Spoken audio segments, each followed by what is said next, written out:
You were playing that game. You waste. My nap's out of control. Go ahead, Ali. Do your thing. You're like, oh, goodness. You know why this happens? Because I use y'all shampoo. What? You use what? I use their shampoo. It's for white folk hair. Check it out, though. We all rocking the shirts, man. Do you know about this, boy? Yeah. Come on, Jackson. Yeah. Yeah. Even Rosa. Even Rosa. Sneak attack. Yeah. Yeah. We got. Why would I not brush my teeth? Why would I not brush my teeth? Check it out. We were there. Why would I not brush my teeth? Hashtag Alhamdulillah. Hashtag humble brag. Hashtag nobody can. Hashtag booyah. Hashtag you man. QI2012. Yeah. 12.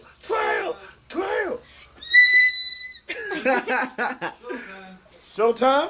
Can you fix this? Sneak attack! Can you fix this? Fix what? Yeah, I got you. Me now, you got matching watches. 156. How's it going? The niggas stay clean. The niggas stay clean. You know me, yeah, that niggas stay clean. Younger audiences, so he'll oftentimes talk about it. If a brother put up, picture of some celebrity, I apologize, but from the swimsuit issue or something like that, some brother put up a picture on his Facebook or his profile. Okay. I mean, we'd be appalled. He's disgusting. What a genre, what an animal. Haywan, right? Sister's got shirtless pictures of the dude from, what's that, Twilight? Right? I mean, it's all good. No, it's not all good. It's just as shameless. It's just as disgusting. So you have to understand these issues. So appropriate interaction with the opposite gender is something that's actually quite intuitive to us. We have certain fail-safes, certain gauges inside of us that Allah built within us that allow us to manage and deal with those situations. So I was talking about how this type of just the inclination, something that Allah instilled within us is natural. But there's a permissible way to fulfill that inclination, and that is through what we call marriage in Islam. And that's a process that we all work towards. And we'll talk a little bit more about that later. But there will be times and situations where we will be tested. We'll be tested. If a prophet of Allah was tested, then who are we? So we'll be tested. But our objective has to be, we have to mentally, spiritually, emotionally prepare ourselves to work through that test. To make it through that test. And that's the story of Yusuf alayhi salam here. This ayah, this example, that Allah says that when she called Yusuf alayhi salam, the wife of the Aziz of Misr, when she called Yusuf alayhi salam towards committing a sin, she did not just lock the doors, but وَغَلَّقَتْ. What did we say about taghliq? What is it? Right, it's hyperbole, it's mubalagha. She completely locked up the doors, removing all excuses from him. Even providing an excuse. What was I supposed to do? وَقَالَتْ هَيْتَ لَكَ. And she called him to commit the sin. Right? So look how structured the language is. This is not just because, I'm such a fantastic teacher, or this class is so great, or y'all are such fantastic students. It's really, really what's at the core of this, being able to make so much progress in 4 weeks, is because the language is just amazing. The language has structure to it. It's amazing. So, the language is very, very structured, but at the same time, I told you this before as well, at the end of the day, it's a language, and languages are based on people. And people are random, so languages will always be random, no matter how structured they are. There will always be a little randomness in every language, and Arabic is no exception to that. Number 3, in regards to us, Allah says, meaning to please Allah. The people who were working extremely, very, very hard and extremely diligently to please Allah, لَنَهْدِيَنَّهُمْ سُبُلُنَا. We will guide them through various means and routes and ways. We'll take care of them, Allah says. We'll take care of them. وَجَاهِدُوا فِي اللَّهِ حَقَّ جِهَادِهِ. There's one little subtle point I'd like to make here, because we are part of the benefit and the purpose of creating this forum and creating this opportunity, this immersive experience is, let's be really honest. Yes, you did come here to learn Arabic, and that's a primary, goal and objective. Many of you kind of came here also knowing you wanted to learn overall a little bit about your deen, wanted to gain a better perspective in life. And those of you who maybe didn't initially come here expecting that, hopefully you were able to benefit from that aspect as well. One thing that's very important to remember, we do have certain constants. We do have certain foundational things within our religion that they are what they are. The key issues of faith, iman, belief, they are what they are. Alright? Salah, Quran, Allah, Rasul. Like there are certain things that are just, that's what they are. But at the same time, there are some things that vary. Some things that are diversified. And we need to be able to deal with that. We cannot take that away from the deen itself or even from other people. There are many, many different ways that people learn their deen. There are many different ways that people will even kind of practice the deen in their personal lives.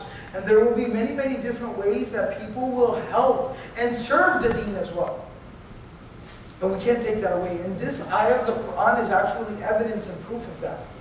Somebody works hard for Allah, for the sake of Allah, Allah says we'll take care of them.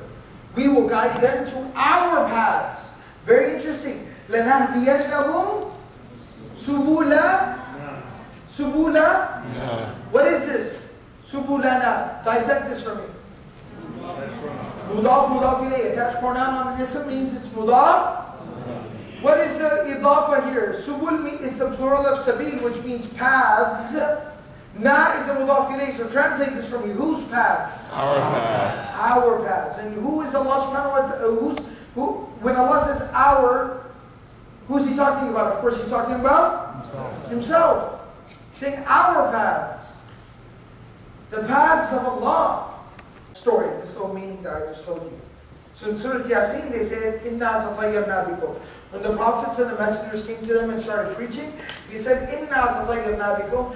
We find bad luck because of y'all. So the people told the prophet, you people are bad luck. You people are nothing but bad luck for us. You people are nothing but bad luck to us. They said that to the prophets, those people. Alright? Yes, Mizan? When you have these kind of new meanings, do you usually find a relationship between the new word and the root word? Or? Sometimes the relationship will be more obvious than others. That's the way I'll tell you. Sometimes it will be very, very obvious, like in this case. Sometimes it will be really, really difficult to make that connection. So we shouldn't try too hard to make the connection. There's nothing wrong with the fact that the word took on a new meaning. That doesn't somehow violate the Arabic language, because it's a language at the end of the day. Like, alright, let's go forward. Angels will come with gifts of paradise. One narration that Ibn Kathir mentions, rahimahullah ta'ala, in the tafsir of this ayah says 70,000 angels will come to greet a believer to the life of the hereafter. When his soul is departing his body, when his eyes are opening to the hereafter, 70,000 angels in waves will come down, holding gifts of paradise, saying, welcoming this person to the life of the hereafter. Ahlan wa sahlan wa marhaban bikum. Ahlan. We'll be welcoming them to the life of the hereafter. Alright.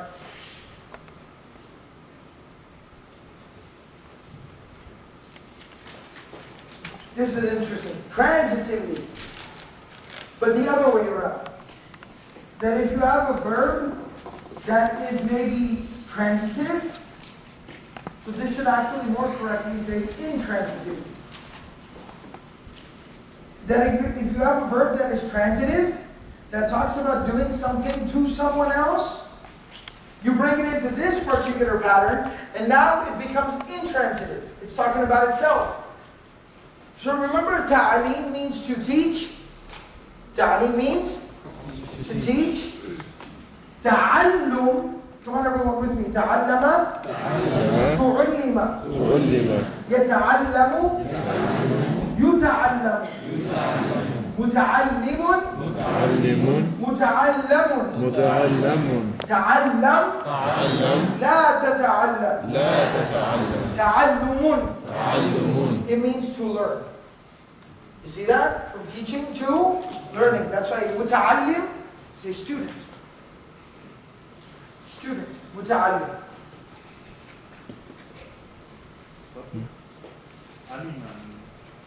To know. So that's just the basic word of just knowing something, understanding something. This is the actual act of learning. Yes? I also had a question. I always hear people say, use the term alim, someone who's an alim. Then I also hear people say that there are no alims. Like, that's just more of an issue of semantics. Yeah, I mean, I guess this is beneficial to everyone. Since we're kind of here to learn some perspective, you have to understand semantics. Semantics basically that different words have different meanings in different social contexts, in different times, in different cultures. Different words carry different meanings. And it's all literally potato. That's all it is. So somebody calls a scholar a sheikh, somebody calls him imam, somebody calls him maulana, somebody calls him an alim, somebody calls him what, CD, whatever they call them. It's just all semantics. That's all it is. It's just all semantics. Doctor, right? I mean, it's just all semantics. At the end of the day, it's just a term of respect or endearment that is being used to try to show some respect to somebody who is, somebody that's older than you or somebody that's more knowledgeable than you. You're just showing them respect. But we shouldn't try to turn these terms into little subtle indications of someone's ideology or someone's lack of, conforming to some type of particular religious perspective. That's all garbage. That again goes back to too much free time. Anyone that does that has way too much free time. طيب? جزاكم الله خير. All right, go ahead and take